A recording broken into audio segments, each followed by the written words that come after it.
Estamos iniciando a entrevista coletiva do treinador Moisés Moura após o jogo do versus Palmeiras. Pois é, o lado central. Moisés, gostaria que você fizesse uma avaliação, né, desses dois jogos.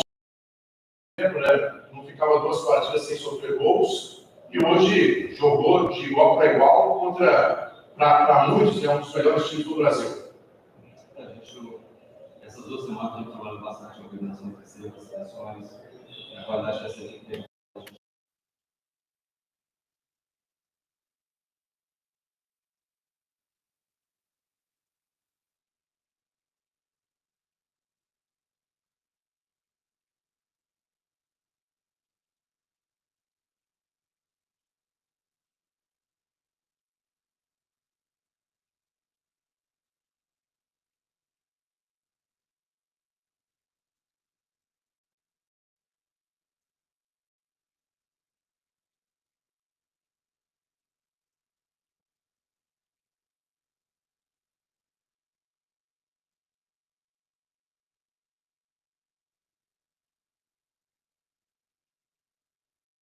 Os atletas eles se doaram o máximo, chegaram muito bem na consciência do que era preciso fazer. Eu acho que a gente teve várias chances até de fazer o gol e sair contra o campo. Moisés Moura, boa noite. Caio Almeida, jovem do Palmeiras Palmeiras. Queria falar sobre a escolha do Rafael, logo após o fim da primeira etapa, o segundo tempo. Por que o Rafael deu nem... Obrigado. A questão da escolha é o que eu falei, assim, a gente vai muito pela estratégia do jogo, a capacidade dos atletas que tem para entrar. A gente sabe que o jogo não é só pela questão da qualidade técnica. O Neilton é um grande jogador, a gente tem trabalhado bastante com ele. Gosto muito dele por dentro, ali fazendo um 10, um falso 9. E a gente viu no momento que o Rafael conseguiria fazer essa questão desse corredor com mais intensidade, né? E o objetivo depois era colocar o Neilton um pouco mais à frente, mas como só tinha mais uma substituição para tirar um médio, provavelmente seria ele, seria o Anderson que quebrou um pouquinho mais na condição física já no final. Eu precisei de fortalecer um pouquinho mais essa linha defensiva, né, no meio de campo. Então a questão do Rafa foi mais em questão de estratégia mesmo, mas a gente trabalha com os atletas, acho que todos eles são importantes. Eu acho que o principal é isso, o coletivo ele vem primeiro do que a individualidade, né? Então eu acho que tem que se construir uma equipe forte, uma equipe organizada, uma equipe que o objetivo primeiro é o Guarani e depois as individualidades. Então, assim, a gente sabe do potencial que o Neilton tem, né? Entrou no jogo muito bem e o jogo ele vai desenvolvendo e a gente tem que entender o que o adversário faz também. Não é, a gente não pode entrar com as substituições já programadas, porque o jogo ele te dá várias situações que aí a decisão tem que ser logo imediato para que não seja tardia. Moisés, boa tarde. Vladimir Catarino, Rádio Bandeirantes.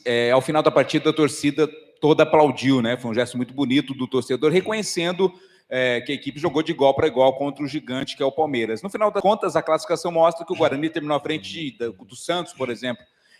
A avaliação que você faz, lógico, você está apenas no segundo jogo, né? Não está desde o começo do campeonato, mas é de que acabou não sendo um campeonato tão ruim para o Guarani, no final das contas? Olha, eu sei da capacidade desse grupo, dos atletas, é uma equipe que tem qualidade, jogar de igual para igual com qualquer equipe no Brasil.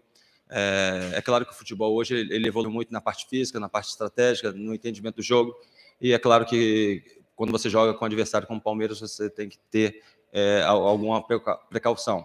Eu posso falar dos 2 jogos que eu estive à frente dessa equipe, eu não posso falar para trás, né? Eu sei que os resultados não vieram como se esperava, mas é uma equipe capacitada, é uma equipe que realmente tem muita coisa para dar. E é lógico, nessas 2 semanas eu posso falar que estou muito satisfeito com eles. Boa noite, Moisés. Victor Freitas, do Bugricast. Hoje você enfrentou um treinador que vem de uma escola muito semelhante à sua, né? O senhor foi formado no Braga, o Abel vem de lá também. Você usou um pouquinho dessa sua experiência já, do princípio que teve a carreira do Abel Ferreira hoje, para neutralizar essa equipe do Palmeiras?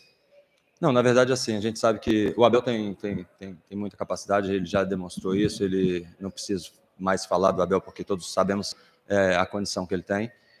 Em relação ao meu trabalho, eu sou uma pessoa que eu trabalhei como atleta em Portugal, iniciei minha carreira como treinador no Braga também, né, onde o Abel iniciou a carreira profissional, mas o pensamento dele é um, o meu é outro.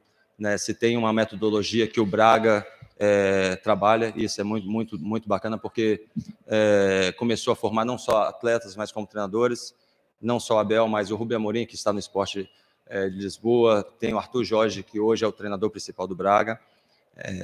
O Abel pensa um pouquinho diferente do que eu, e isso é natural, mas a maneira com que eu vejo futebol não é igual ao Abel vê, e sim como realmente eu entendo que se tem que olhar para o futebol como xadrez, como estratégia de acordo com as características dos atletas que você tem. Então, a minha linha é essa, não é a questão do que o Abel pensa, e sim o que a gente tem na mão, e o que eu sempre enxerguei como futebol. Moisés, boa noite. Adriana Almeida, Rádio CBN. Eu queria que você falasse em que nível você acha que o seu time chega agora para essa próxima etapa do campeonato. É uma taça independência, né, com menos motivação, menos questões em jogo, mas muitos jogadores uma potencialidade para a Série B. Queria que você falasse um pouco que momento está esse seu time do Guarani para entrar nesse torneio. E daqui uma semana teremos eleições no clube. Como é que você, internamente no vestiário, está trabalhando para que situações extra-campo não cheguem a vocês tenham tranquilidade para trabalhar? Na verdade, eu trabalho com o que eu tenho dia a dia, eu não projeto o que pode ser na frente, questões de eleições ou não. Eu sou uma pessoa que eu foco apenas no que eu posso ter controle, que é o meu trabalho dia a dia, e eu sei que é através disso que os jogos vão se realizar de uma forma melhor ou não, dos objetivos. Então, em questão das eleições, todos nós sabemos que vai ser semana que vem. Eu procuro nem saber como é que funciona, como que as coisas andam, porque já é difícil você focar, né, nas 4 linhas, com vários atletas, em 2 semanas apenas, em que você vai conhecendo as características dos jogadores. Meu objetivo inicial seria esses 2 jogos, né? Eu acho que a resposta foi boa. Eu estou no Guarani, meu objetivo é amanhã voltar e dar treino, e a sequência já não depende de mim. O que eu posso dizer é que eu trabalho com o dia a dia e o que está no meu controle, e quando isso acontece, eu foco 100% no que eu faço. O que eu posso dizer é isso. A sequência, as coisas vão ocorrer naturalmente, mas o nosso foco, se tiver que já comandar a equipe no próximo jogo, nosso objetivo é esse. Uma coisa que, para mim, é muito natural, independente do jogo, ou não externo, para mim qualquer jogo ele tem que ser encarado da mesma forma. Eu não acredito que você consiga mesmo respeito ao adversário, mesmo respeito a qualquer competição que seja. A partir do momento que você está na instituição, existe uma torcida por trás, existe um clube por trás, e eu sou funcionário desse clube. Então, para mim, é da mesma forma que eu encarei o Palmeiras hoje, será nos próximos jogos. Boa noite, Moisés. Vinícius Abarca, TV Bandeirantes. Queria que você fizesse uma avaliação sobre o seu sistema defensivo, né, que dos 2 jogos que você estava à frente do Guarani não levou gol, e também se o Alan Santos vai continuar aí, pelo menos nos próximos jogos, no lugar do Castan, ali no sistema defensivo. Em questão da organização defensiva, é algo que realmente eu vejo, porque se pegar as equipes no futebol mundial, a maior porcentagem delas que ganham os títulos, que chegam nas finais, que têm seus objetivos, normalmente tem um sistema defensivo forte, né? E sistema defensivo forte não quer dizer que você jogue para trás. Eu acho que uma equipe tem que estar organizada, você tem que ter as dinâmicas para sair, para a transição.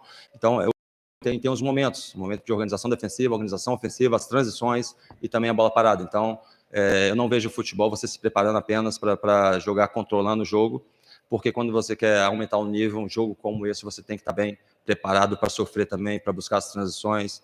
É o futebol, a gente sabe que é o futebol, eu vejo um futebol um pouquinho mais amplo. A gente se prepara para um jogo e não apenas para uma situação com bola ou sem bola. Moisés, boa noite. Lincoln Oliveira, da Rádio Resenha. Hoje o Guarani adotou um estilo de jogo de saída de jogada desde trás, de transição de trás para o meio, para frente, e mesmo com o Palmeiras adiantando as suas linhas. Me explica um pouco esta metodologia que você utilizou para a partida de hoje, e se é essa metodologia que você pretende usar durante o Campeonato Brasileiro da Série B. Muito obrigado. Eu vejo futebol como espaço. No final das contas, os sistemas, as dinâmicas, ela busca o quê? Criar espaço o adversário para a gente explorar e fechar espaço ao adversário. Então, cada adversário ele tem uma característica diferente. O Palmeiras, como característica, eles pressionam muito de trás para frente. Então, a ideia era desbloquear completamente essa primeira pressão do adversário. A gente sabia que ia ter essa pressão. Naturalmente, nós temos jogadores de qualidade e, passando por essa primeira pressão, teriam um espaço muito maior ali nas costas dessa linha ofensiva deles, que é agressiva. A gente sabia que o Zé Rafael ele fica mais centralizado, então automaticamente os espaços entre os nossos extremos, os nossos laterais, poderia ser explorado pelos nossos médios, né, esse espaço que depois haveria, depois de romper essa primeira fase de construção, essa primeira pressão deles. O objetivo era esse, a gente trabalhou isso, né, e depois era um pouquinho mais de felicidade em atacar o espaço, que a gente conseguiu chegar algumas vezes, um pouquinho mais de sorte a gente conseguiria ali fazer 1-0, mas como eu falei, a estratégia a gente monta, ela e mais os atletas que executam, eles que têm inteligência e o resultado é graças a eles. Moisés, boa noite. Você acha que esses aplausos da torcida no fim foram um reconhecimento, né, pelos 2 jogos ou pela boa impressão que o Guarani deixou ao final dessa primeira fase? E complementando, o time ele termina aí na classificação geral em 8º lugar. Como é que vocês fazem as contas agora? O que vocês imaginam? Já conversam, né, pensando aí em Copa do Brasil? Se vocês já decidiram para quem tem que torcer, para quem tem que secar aí ao longo da temporada para receber aí essa classificação de federação? Pois a gente pensa o futebol de uma forma que eu trabalho com o objetivo inicial, que é, se eu não ganho o jogo, eu não perco. Então, a questão de Copa do Brasil, eu não penso, porque nós terminamos o jogo agora, o objetivo está na Copa do Brasil, né, questão da condição da classificação. Se eu posso chegar em 7º, eu não quero 8º, se eu posso chegar em 8º, eu não quero 9º. Eu acho que essa tem que ser a mentalidade. Se eu posso um pouquinho mais, eu não vou trabalhar na zona de conforto. Então, assim, a gente tem essa forma de pensar. Eu vejo o futebol de uma forma que você precisa entender muito rápido todos os processos, tudo que acontece, tudo que está ao redor. Ele vai muito além das 4 linhas, né? Então, assim, essa gestão ela é muito importante. As pessoas que estão ao redor, elas ter mais valor. Eu estou falando um pouquinho mais amplo, né, do que realmente acontece, porque no final a gente olha realmente o resultado, né, o que está ali aos olhos do torcedor, mas existem muitas pessoas por trás que fazem esse trabalho junto, né, no dia a dia. A questão da torcida, a gente sabe que, e desde quando eu comecei a jogar futebol como atleta, a gente sabe que a torcida, o reflexo do que vem das arquibancadas é o que a equipe apresenta. Às vezes, eu acredito que às vezes você pode até não ganhar um jogo, né? Você pode até perder o jogo, mas se o torcedor percebe que a equipe se doou, correu atrás, buscou o resultado, porque o futebol ele é assim, às vezes você pode jogar bem e perder um jogo, às vezes você joga mal e ganha um jogo, mas a vontade, a determinação, o que tem que ser feito ali, isso aí já não pode deixar. Então a gente trabalha com essa mentalidade que o que vem da arquibancada para cá é o reflexo do que a gente leva para eles, né? Então, futebol sem a torcida não é nada, estádio vazio não tem graça. Então a gente tem que realmente ter a torcida do lado. Eu acho que é a torcida que faz com que o futebol seja apaixonante. Está encerrada a entrevista coletiva do treinador Moisés Moura. Beleza, pessoal? Tchau.